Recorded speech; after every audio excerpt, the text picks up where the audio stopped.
Hello everyone and welcome to the Shenanigans. Today we are going to be unboxing the latest expansion to the Disney Villainous game, Despicable Plots. Now we specifically got this at Target, which apparently has some sort of exclusive game piece. I don't know. I looked at the back of this and it doesn't really seem to show any extra game pieces, or I don't know if they're different from the regular version of this, but yeah. So if you're not familiar with the Disney Villainous game, it's a really kind of ingenious board game where each player plays as a different Disney villain. I think the base game came with like Maleficent and the Queen of Hearts, I think. I don't honestly remember because I don't usually play any of those. I usually play Hades. He was in the first expansion, first or second expansion, I can't remember. But basically the idea is that each villain has their own kind of objective to achieve in order to win the game. And other villains can kind of mess up their plans with fate cards, which will bring up like the heroes for them. So like, for example, like, and I play as Hades usually. So like one of the heroes would be Hercules or Zeus or what's her name? Meg. I can't remember. She might be an ally actually. I can't remember because you also have allies. So like the Centaur guy would be an ally for Hades, and then also the Titans. And like for Hades, his objective is get all the Titans to Mount Olympus, you know, progressing through the board. But the point is each villain has a different play style, and so the game is kind of different every time you play it. The more people you play with, the better, for sure. This has a sleeve on it. Let's see if I can get, oops, without breaking the camera, get this sleeve off, because the sleeve, like I said, is for the Target exclusive thing. All right, here we go. Yoink. Come on, let's go. Pull it off. Good night. Urgh. Okay, there it goes. Yeah. So this is the sleeve for this game, which, like I said, this one includes Gaston, Lady Tremaine, and the Horn King. I don't genuinely know where most of those come from. I know Gaston is from Beauty and the Beast. I think Lady Tremaine is from Cinderella? Question mark? Correct me if I'm wrong, guys. I'm not too up to date on my Disney stuff, but yeah. So I'm not sure. Let's compare it to the normal. Oh God, there goes the camera. So if I'm looking at this, I think the Gaston one is slightly different in color based on this. So I think that's the only difference, is that Gaston is like a, rather than being clear, he's opaque. Whatever. Let's get the actual box open and see what all the pieces look like. So I did do an unboxing for the, oh, it's taped, for the Marvel Villainous starting set, which came out, gosh, quite a while ago now. It's hard to remember because of, you know, Nurgle's plague touching the planet and shutting everything down. But the Marvel Villainous game is a little bit different because obviously Marvel characters share villains, so that game behaves a little bit differently, and it's a more it's more challenging style of gameplay than the Disney Villainous, because again this game is designed for, I think, like ages like 6 and up or something. It's meant to be pretty easy to pick up and play for kids, but still it's a challenging game for adults as well. My wife and I enjoyed playing this with our friends a couple times, obviously before. Oh God, they've got tape all over the side of this too, man. They do not want me getting to Gaston. No. Oh my gosh, I'm going to slash my screen here in a second. Alright, so we got that one open. Holy shnikes, y'all. Okay, maybe now I can open the box. Alright, there we go. Alright, so we're going to set that off to the side so it's not taking up space here.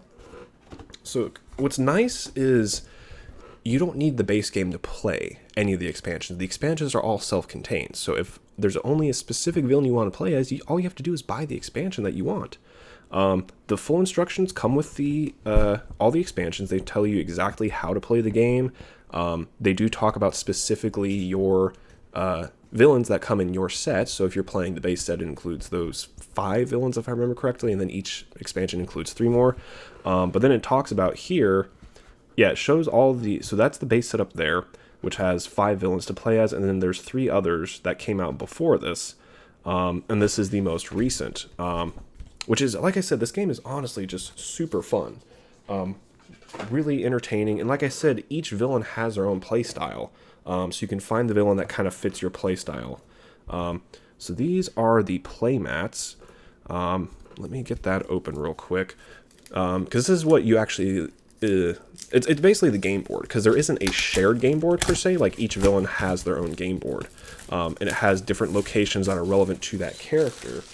So like Gaston, for example, we'll open this up, make sure we get this in focus.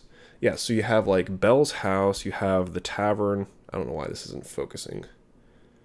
Focus on this thing. The tavern, the woods, and then Beast's castle, because those are all relevant to Gaston. Now, each of the 4 little things here basically tells you what you can do when you move to that space. So the number there is you gain 2 power tokens. Power tokens are used to, summon friends and do abilities and things like that. You can fate, which is when you interrupt your opponent's plans and things like that. I'm not sure what these diamonds are. I think these diamonds are exclusive to Gaston, so it has something to do with his abilities and his things. Down here, it shows you Gaston's objective is to remove all 8 obstacles. That might be what those diamonds are then. So like I said, each villain has their own thing. Who else do we have? We have Lady Tremaine. Okay, so yeah, I was right. She is from Cinderella. So you have like Cinderella's room, the music room, the castle, and the ballroom. Her objective is to marry Drusilla or Anastasia to the prince, which again fits the movie. Because basically, that's the whole idea of these, is it's about basically completing their objective from their respective movie. And then this is the Horned King. Have Cauldron born in each location. Morva, Fairfolk Kingdom, Dungeons, Throne Room.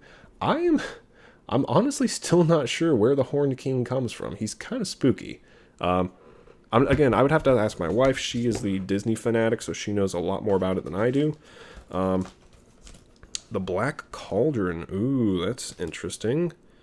I wonder if that's unique to the Horned King, perhaps. So in here, they have the kind of guidebooks for each of the villains, as well as, I'm guessing this Cauldron card is important to one of them. Black Cauldron. Oh, interesting. Power of the Black Cauldron. Okay. Okay, yeah, so this is for the Horned King. Again, I don't know much about him. So then there's that Gaston villain guide, Lady Tremaine, the Horned King, and then these are just the actions and symbols kind of cheat sheet for you, so if you forget, you know exactly what each of them do. On the back, so for each box, it has the villain's objectives for that box. So that way, if you're playing against somebody from this box, you can see what their objective is and how to kind of screw them up and throw them out. My camera is really having a hard time focusing today, guys. I am using the other camera, as you can see, it's the wide angle lens, so that might be the issue there. But yeah, so you can see the exact abilities there. And then, like I said, it comes with a villain guide. So for Gaston, it tells you like what Gaston's objectives are, if there's any sort of special setup that he needs, how to, in this case, remove the obstacles, because that's his objective, and then using allies and things like that. And then vanquishing heroes, replacing obstacles, and everything like that. So it's, like I said, it's very, very well thought out so that it's easy to pick up and play as any villain you want to. So if you have a particular villain that you enjoy, like me, like I said, I enjoy Hades, it's very easy to just pick up and play with Hades, even if you've never played the game before. It does take some time to kind of figure out the best strategies when, playing with, large groups of people. Playing one-on-one is fun, but it's definitely more interesting when you have, as many people as possible. So let's take a look at the actual figures here. So this is for the Horned King. And like I said, as far as I could tell from the back of the 2 boxes, the sleeve and the box itself, I think the Target exclusive figure is just that the Gaston one is opaque rather than transparent. So this is the Horned King. Pretty cool looking. The Marvel one had some really nice figures in it. Honestly, the game overall has really cool figures. This is Lady Tremaine. Kind of looks like a butt. Yeah, she's kind of a butthead, so it's appropriate. And then we have Gaston, the manliest man to ever man. He's got his quiver on his back, and he's got his massive pectorals that he juts out in front of everybody, especially LeFou. Let's not get into that. Cool. And then, yeah, there's the Fate decks.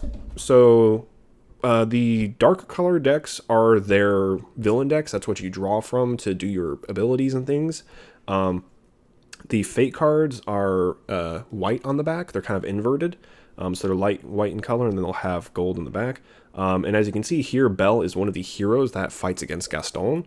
So as an opponent playing somebody who's playing Gaston, you could have them draw Belle and just run all sorts of trouble. No obstacles can be removed while Belle's in play, which again, because that's Gaston's objective, that's how he wins, he has to remove the obstacles. If Belle's in play, Gaston's going to be having a hard time and wanting to get rid of him. I'd kind of assume Beast is probably in there too. I'm not going to take the time to go through the decks so much because there's a lot of cards in each one. And then it comes with the power tokens and then any relevant markers for those individual characters. So like I think, yeah, so that little brown diamond I think is one of Gaston's objectives. And then I'm not sure what the blue ones are, but like I said, it includes stuff that's specific to the characters that come in the set, but it also includes a boatload of the power tokens. That way the game is ready to play out of the expansions. You don't have to have the base set.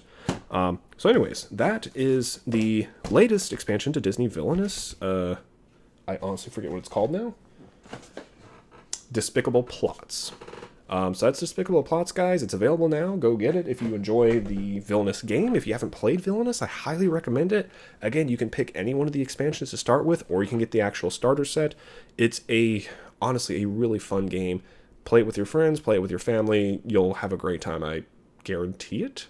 That seems dangerous, but you'll enjoy it, I'm sure. So anyways, let me know what you guys think of this expansion in the comments below, and we will see you all in the next video.